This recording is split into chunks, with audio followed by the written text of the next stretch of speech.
ಮತ್ತು ಬಸವರಾಜ ಏನು ಮನೆಗೆ ಇಲ್ಲ ಅವರು ಇನ್ನೂ ಬಂದಿಲ್ಲ. ಮಾವನವರು ಹೊರಗಡೆ ಸುತ್ತಾಡಿಕೊಂಡು ಬರ್ತೇನೆ ಅಂತ ಹೋಗಿದ್ದಾರೆ. ಅಲ್ಲ ಬಸವರಾಜನ ಹುಟ್ಟುಹಬ್ಬ ಸದಸ್ಯಕ್ಕೆ ಬರ್ತಾ ಇದೆ. ಏನಾದರೂ ಯೋಚನೆ ಮಾಡೋದು ಅಥವಾ ಈಗ ಸುತ್ತಾಡೋ ನಿಮ್ಮ ಮನಸ್ಸಿನಲ್ಲಿ ಯಾವುದೋ ಒಂದು ಸಂಶಯ ಉಂಟಾಗ್ತಾ ಇದೆಯಾ? ಹೇಳಿ, ನನ್ನ ಬಗ್ಗೆ ಹೇಳುವುದಿಲ್ಲ.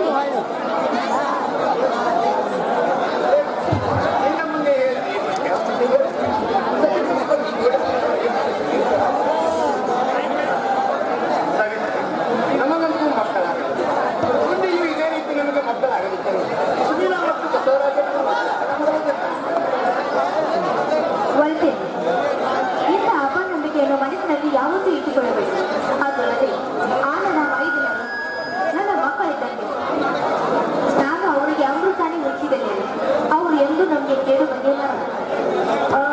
ಒಂದು ವೇಳೆ ಕೇಳು ಬಗೆದರೆ ಇಲ್ಲ, ತಾಯಿ ಮಗುವಿಗೆ ಹಾಲು ಉಣಿಸುವಾಗ ಮೊಲೆಯನ್ನು ಕಡಿಯುತ್ತದೆ ಅಂತ ಹಾಲು ಉಣಿಸುವುದನ್ನು ಬಿಡುತ್ತಾರೆ.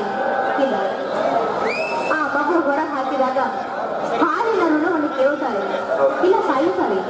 ಅದರಂತೆ ನಾವಿಬ್ರು ತಂದೆ ತಾಯಿ ಸ್ಥಾನದಲ್ಲಿ ನಿಂತು ಅವರಿಬ್ಬರ ಜೋಪಾನ ಮಾಡುವುದು ನಮ್ಮ ಕರ್ತವ್ಯ. ನಮ್ಮನ್ನು ರಕ್ಷಿಸುವುದು ಅವರಿಗೆ ಬಿಟ್ಟದ್ದು.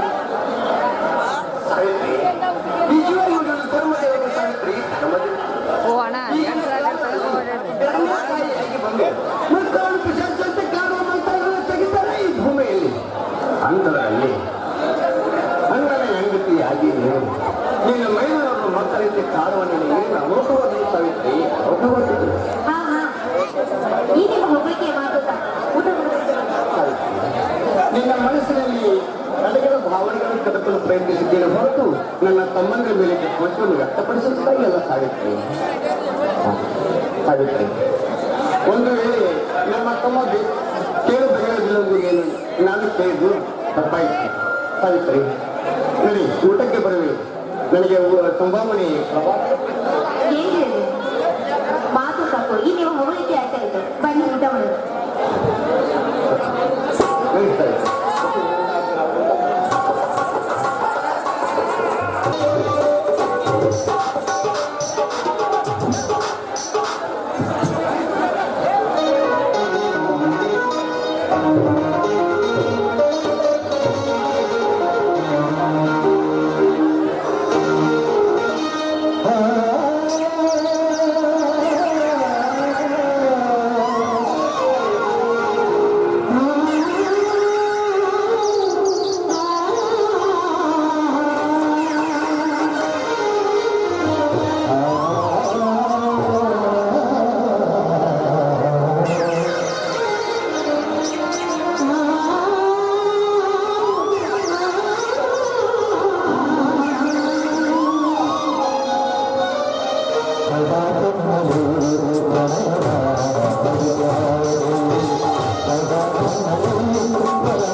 ಹೋಗಿದ್ದೆ.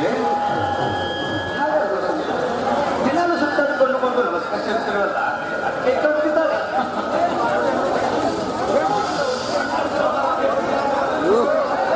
ಅಲ್ಲೋ ಬಸವರಾಜ, ದಿನಾಲು ಯುದ್ಧಕ್ಕೆ ಹೋಗುವ ಹಾಗೆ ಹೋಗುವಾಗೊಮ್ಮೆ ನಮಸ್ಕರಿಸಲಿ, ಬರುವಾಗೊಮ್ಮೆ ನಮಸ್ಕರಿಸಲಿ. ನೀನೊಬ್ಬ ಬುದ್ಧಿಲ್ಲದ ಕದ್ದಕನೋ? ಹಾಗಲ್ಲೂ ಸುಳಿಲ್ಲ. ಒಳ್ಳೆಯ ಯಾತ್ರೆಗಳ ದರ್ಶನಕ್ಕೆಂದು ಹೋಗಿ ಗಂಗಾ ನದಿಯಲ್ಲಿ ಮುಳುಗಿ ಸ್ನಾನ ಮಾಡಿ ಬರ್ತಾನೆ.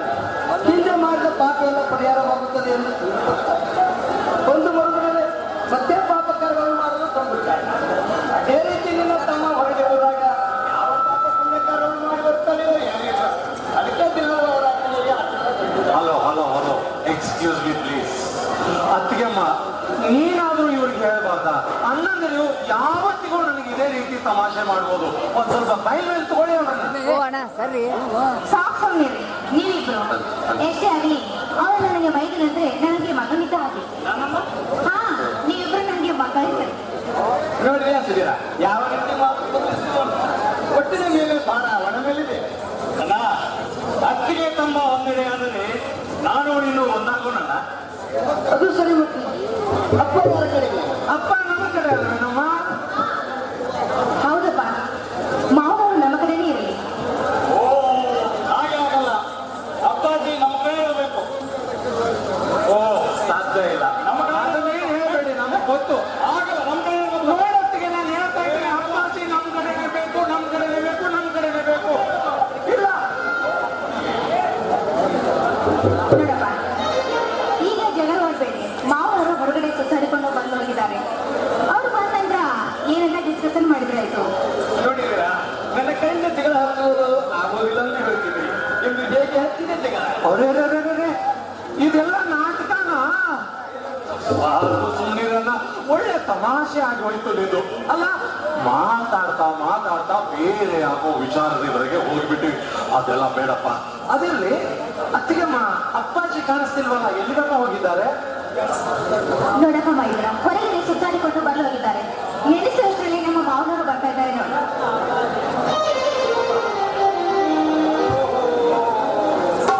ಎಲ್ಲರೂ ಸೇರಿ ಇಲ್ಲಿ ಪಂಚಾಯತ್ ನಡೆಸಲ್ಪಟ್ಟಿದ್ರಲ್ಲಪ್ಪ. ಯಾಕೆ ನನ್ನ ಬರುವಿಕೆಗಾಗಿ ಕಾಯ್ತಿದ್ದಾರೆ. ಅಂದರೆ ಈ ಪಂಚಾಯತಿಗೆ ನನ್ನ ಅಧ್ಯಕ್ಷತೆ ಬೇಕೇನೋ? ಹೌದಪ್ಪ, ನಿಮ್ಮ ಅಧ್ಯಕ್ಷರೇ ನಮಗೆ ನಮ್ಮಲ್ಲಿ ಒಂದು ತೊಡಕು ಉಂಟಾಗಿದೆ. ಆ ತೊಡಕು ಪರಿಹಾರವಾಗಬೇಕಾದ್ರೆ ನಿಮಗೆ ನಿಮ್ಮ ಅಧ್ಯಕ್ಷತೆ ಅನಿವಾರ್ಯವಾಗಿದೆ. ಅಪ್ಪ, ಮಾವನವರಿಗೆ ಈ ವಿಷಯ ಹೇಳ್ಬಾರ್ದು ಅಲ್ಲೇನು ಮೈದ್ರ? ಹೌದು, ಹೊತ್ತಿಗೆ ಹೇಳಲೇಬಾರದು. ಏನಾದರೂ ಹೇಳಿಕೊಳ್ಳಿ. ಯಾಕೆ ವ್ಯಕ್ತ ಕೆಲಸ ಮಾಡಿದ್ರಿ? ನೋಡು ಅಪ್ಪಾಜಿ, ಈಗ ಬಸವರಾಜ ಮತ್ತು ಅವರೊತ್ತಿಗೆ ಒಂದು ಕಡೆ ಇದ್ದಾರೆ, ನಾನು ಮತ್ತು ಸುನಿಲ ಒಂದು ಕಡೆ ಇದ್ದೇವೆ. ಅದೇ ನೀವು ಯಾರ ಕಡೆ ಅಂತ ಕೇಳುತ್ತಿದ್ದೇವೆ. ನಮ್ಮ ಕಡೆ ಬಂದರೆ ನಮಗೆ ಬಹಳ ಸಂತೋಷವಾಗುತ್ತದೆ. ನಮ್ಮ ಕಡೆ ಬಂದರೆ ಓ, ಅದೆಲ್ಲ ಆಗಕ್ಕಿಲ್ಲ. ಅಪ್ಪಾಜಿ ನಮ್ಮ ಕಡೆನೆ. ಅತ್ತಿಗೆಮ್ಮ, ಇಲ್ಲ, ನಮ್ಮ ಕಡೆನೇ ಬರಬೇಕು. ಅತ್ತಿಗೆ ನೋಡಿ, ಅಪ್ಪಾಜಿ ನಿಮ್ಮ ಮಾತು ಕೇಳಿದ್ರೆ ಹೌದು ಅಂದ್ರು ಅನ್ಬೋದು. ದಯವಿಟ್ಟು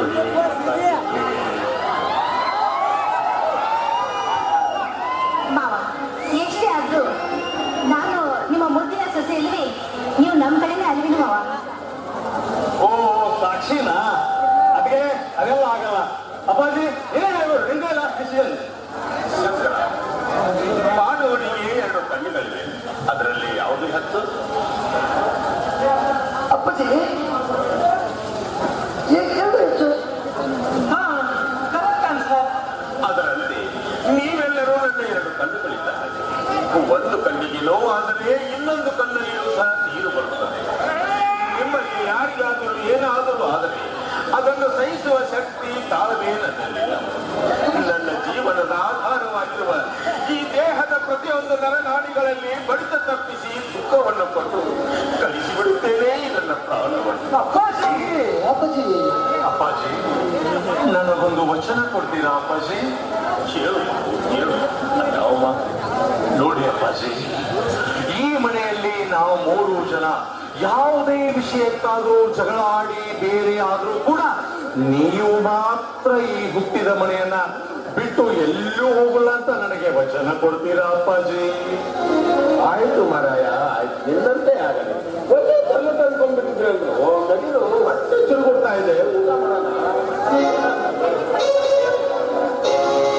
ಬನ್ನಿ ಮಾವ, ಹಾಗಾದ್ರೆ ಇಲ್ಲ ಅತ್ತಿಗೆಮ್ಮ, ಇಂಥ ಸಂತೋಷದ ಸಮಯದಲ್ಲಿ ನಮ್ಮಿಬ್ಬರ ಕುಟುಂಬ ಗೀತೆ ಆಗ್ಬೋದಲ್ಲ ನಮಗೆ?